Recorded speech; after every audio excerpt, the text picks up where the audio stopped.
of space here when I came up, because I really just wanted to come up and talk to people about SBLi, to look at how one assesses students in things like SBLi. My main interest is in assessment. You've heard a lot about the learning environment. I really want to focus in on, okay, if you're going to get students to work in these environments, in these new Web 2 environments, how are we going to assess them? And at the moment, what most people are doing is they're actually assessing outside of the Web 2 environment. And yet students will spend a lot of time and effort learning how to do things inside that Web 2 environment. And so the skills that they're developing within that are wasted if we're assessing them outside that.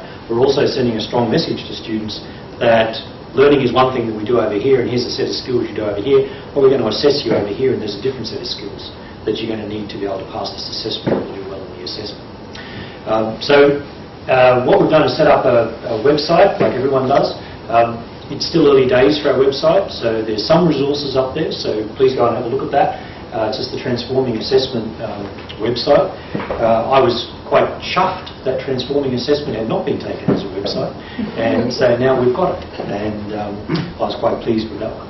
What we're doing is looking at a whole raft of Web 2 activities. So this is anything that is, and in our definition of that, it's anything which is collaborative, cooperative, distributed. So these are the environments in which students are now working, and we want to know how we're actually going to assess students in those sorts of environments. Because up to now, what we tend to do with students is, in our assessment tasks that we're given to do, students are treated as individuals, they're treated in isolation, they have to construct something out of whatever they've got in their head, right, in terms of what we do. Yet, in real life, what these students will have is they'll have access to almost unlimited resources. They have access to the physical resources, they have access to virtual resources, they have access to other people. And yet we ask them to only solve problems using what they can come up with out of their head, hoping that we've actually, like something's actually got in there in the sorts of learning activities that we're doing. So this is really about saying, I haven't got any answers for you, so I'm not standing here pretending I've got answers for you. It's really about starting a conversation about if we're going to go down this path of doing all these interesting things like scenario-based learning, and that's particularly why I'm here today to talk to Geoff and his team about scenario-based learning and the opportunities within that for assessing students. If we're going to get students to work in something like scenario-based learning, how are you going to assess them? And we heard about the vet case over there, and I know that that would actually be a very rare case, that someone would be brave enough to actually get students to learn in an environment and then assess them totally inside that environment. That's usually something that's pretty rare, and very interested in some more examples of that. This is certainly something that I feel very strongly about, is that I hear lots of my colleagues say, oh, what all the students do on the online environment is just copy and paste things onto the web. And my immediate response to that is, well, why are you asking them a question where they can do that? Because if I were a student and someone asked me a question that I could just go to Google and type in a keyword and then get the response, and I could give it back to someone and say, well, here it is, you asked for it, I've got it for you. Right? And then the lecturer says, oh, that's not what I wanted you to do. And then you think, well, what is it you did want the person to do? So really, I think, and then this might seem quite harsh, but I think if students can answer your questions by copying from the web, the problem's yours, not the students. The problem is you've asked the wrong question. You're setting up the wrong scenario for students. If they can go to Google and type something in and give you a response, then you shouldn't be asking that question. Likewise, people always say with things like selected response questions, like multiple choice or true, false, yes, no, those sorts of things, that they can just guess. So therefore we do all these elaborate systems of negative marking, confidence-based marking, a whole series of things that people do. But once again, I think if we ask the sort of question, well, all you have to do is where you can just guess the response, and we're really asking the wrong question. Right? We've set it up the wrong way. All right. So, what any of you who are interested in looking up a bit more on this, there's a fellow called Bobby Elliott who has written quite a bit about this, but he has a main paper through the Scottish Qualifications Authority in the UK, where Bobby Elliott works, and he's coined the term Assessment 2.0. I think some other people had it before him, but he certainly put it out there in terms of his publications. And what Bobby Elliott has been saying is that he's calling traditional assessment 1.0.